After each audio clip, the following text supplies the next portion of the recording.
isang bagyo.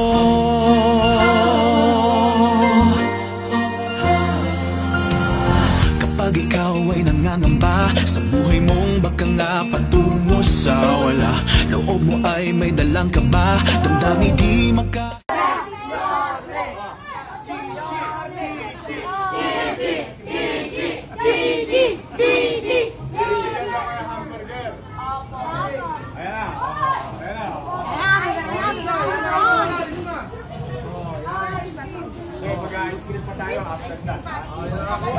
Sa sipag at syaga ng mga Manilenyo, ito si Kuya nagbebenta ng prutas. Ma'am Christine na yun. Dito sa Manila yung ano po yung pusong prutas? Yun po yung paninda ko. sa sipag at syaga niya, ang katawan lutay-lutay sa pagtulak ng kariton, pero naalagaan niya ang kanyang mga. Kaya sabi ko, iniling ko sana, kung sino man sana ang makakatulong sa akin ng mga konsyal, mayor, na mabigyan ako ng magandang pisto kasi matanda na ako. Nag-umpisa ako magtinda. 21. Wow. Halos 20 plus. Sige, salamat.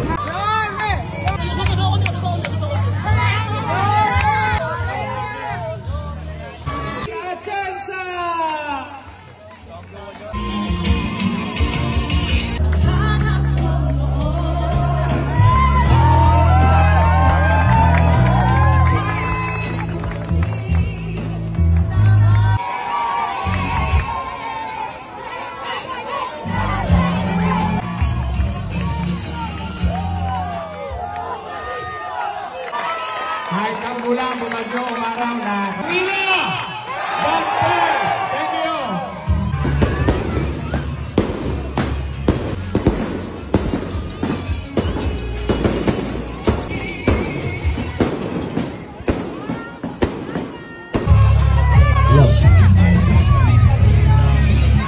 Babalik ka na!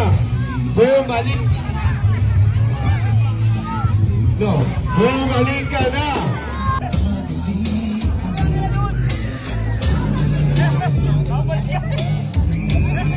Mamawa, gano'n nyo lang po ano nyo. Ayan. Mararamdam. Gumagalaw-galaw sa kamay ko. Surrender namin bukas sa ano sa Manila Zoo. Kapatayin niya yung kamay ko. Hindi, naka-ano siya. Ayan, pero muna parang gusto niya akong kagatin. Attention! Viva attention! Viva attention! Viva attention! Hi, gusto ko pakilala sa inyo si Cora. Bata pa lang ako, lagi yan nasa bahay ko. Siya ang kakwentuhan ko, tama? Gaano ka bata pa ako nung nasa bahay ka? Maliit.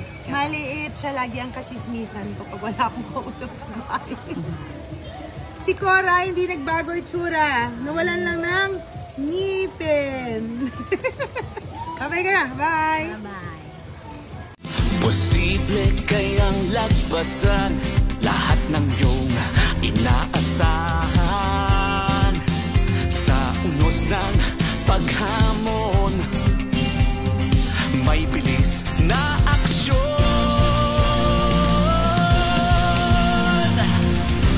sulong laban, huwag uurong.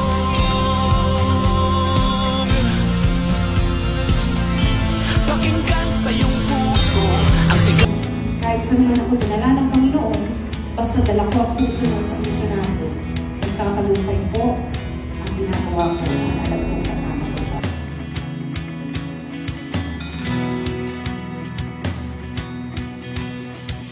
Angat ang kapatiran at ang bagong simula. Handa rin maglingkod, hindi lang puro salita. Ang aming samahan ay lagi mong maaasahan. Nandyan na ang agila, may puso at gabay, ang bawat isang tinataglay. Kasama mo sa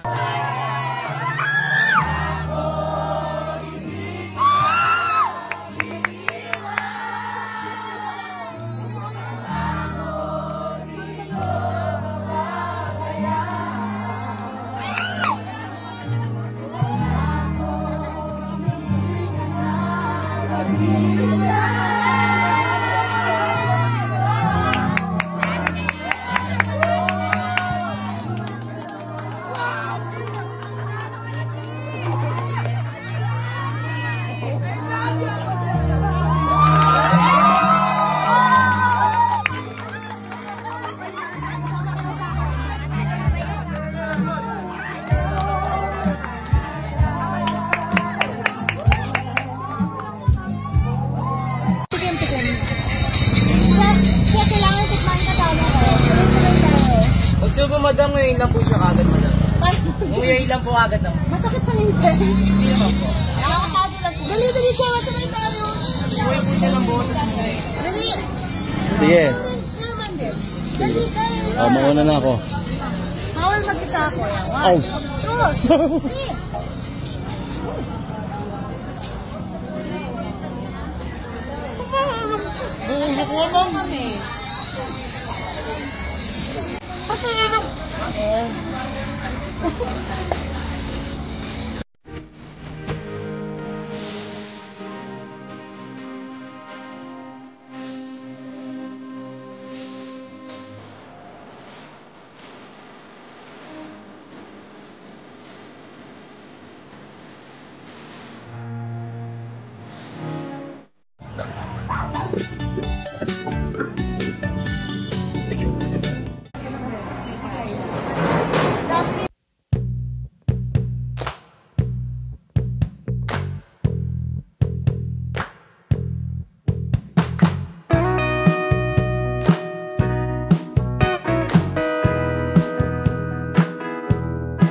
Naalala ko kasi yung mga magulang ko nung bata ko, lagi silang dasal nila pag umaga na gamitin ang kanilang buhay as an instrument of the Lord.